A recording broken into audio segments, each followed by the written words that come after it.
Hey everyone, I'm Matthew Morrison from Toronto Realty Group, here to share with you one of our recently sold homes and walk you through exactly what we put into all of our listings before they are brought to market.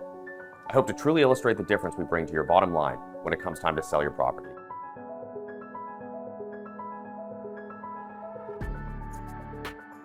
Selling your home is likely one of the most significant financial decisions you'll ever make, and potentially one of the largest tax-free capital gains you may ever realize too.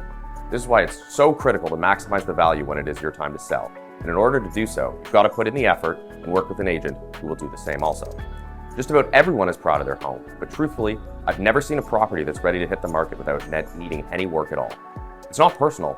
When it comes to selling for top dollar, it's important to recognize that what you see in your home is not necessarily what the market sees. When the goal is to attract the most potential buyers and drive the highest possible sale price, you must put your best foot forward and make a big first impression.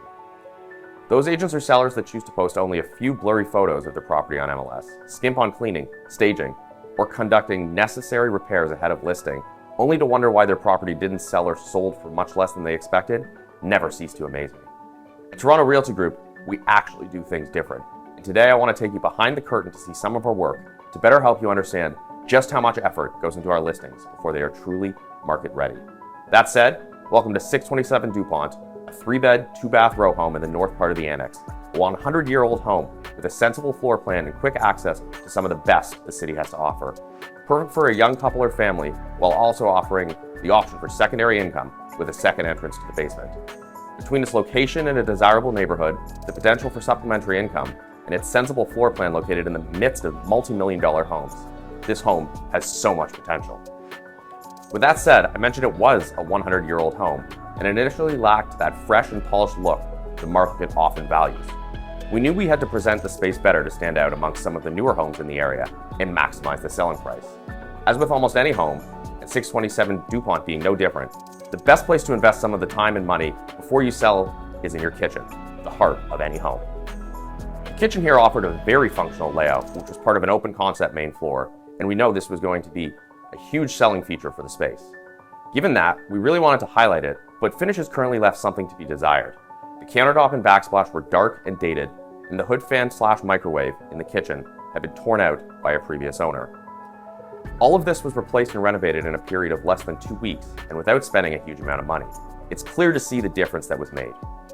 The same strategy applied to the bathrooms, where we were looking to maximize the return on investment, and rather than fully gut and reno the older finishes, we simply removed a wall-mounted storage unit to open up the space and added a new glass exterior to the shower and tub. Another easy fix that we often recommend is light fixtures, and here we replaced some older ceiling fans and lights with modern-looking flush mounts. And while this is generally an inexpensive change, it often appears to the buyer as a significant financial upgrade. It makes the space look more sophisticated, up-to-date, and bright. While kitchens and bathrooms tend to offer the significant return on investment, and often end up being where we spend the majority of our pre-listing efforts, not every listing requires this or any renovation work at all.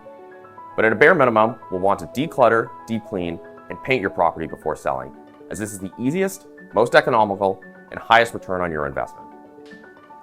If you do nothing else at all before selling, make sure your property is clean and freshly painted before it goes to market. This presents the property to the buyer in a way that they can visualize themselves living in the space and makes the decision to purchase as turnkey as possible. It's difficult for most buyers to imagine themselves living in a home with purple walls while stepping over someone else's children's toys or with dishes drying in the sink. Here, we obviously went a step further, and perhaps the best feature of this home was the vintage pine flooring. Time had not been kind to these beauties. We worked to fix them up, and then with a little refinish and stain, the floors now look brand new. It's a more ambitious endeavor than some sellers want or need to take, but you can really see the difference this made in making the space look special. Finally, you'll remember the potential basement apartment I had mentioned. When the buyers purchased the home, the plumbing in the basement for the roughed-in kitchen was exposed and uncapped, and the gas meter was also exposed. While we didn't want to remove these and take out the opportunity for the buyer to imagine the possibility, we did want to clean up the look and cover these up, while showcasing both the single-use potential or conversion to a rental unit. And here we are. A finished product is generally the only thing the market ever sees, and in this case, we have a charming 3-bed, 2-bath family home in the heart of the city, specifically the prestigious Annex neighborhood. I'm sure you're curious about the results. That's why we do what we do. And in the end, we not only had the property sold quickly, but for a better than expected price, despite being in the midst of a changing market. A moderate investment helped the property stand out from both its previous sale only a year prior, but most importantly from the competing options in the neighborhood and around the city. It's an age-old adage, but in the case of selling real estate, it really is true. If you put in the work, you'll realize the results. When there's this much at stake, I just can't understand those who choose to cut corners or leave tasks half done or incomplete. When dealing with such a large investment of time, money, and emotion, one that's tax-free to boot, it's imperative you put in the effort to maximize your value. We believe that, and we put that philosophy into every listing for every client every single day we come to work. We are Toronto Realty Group, and we actually do things differently.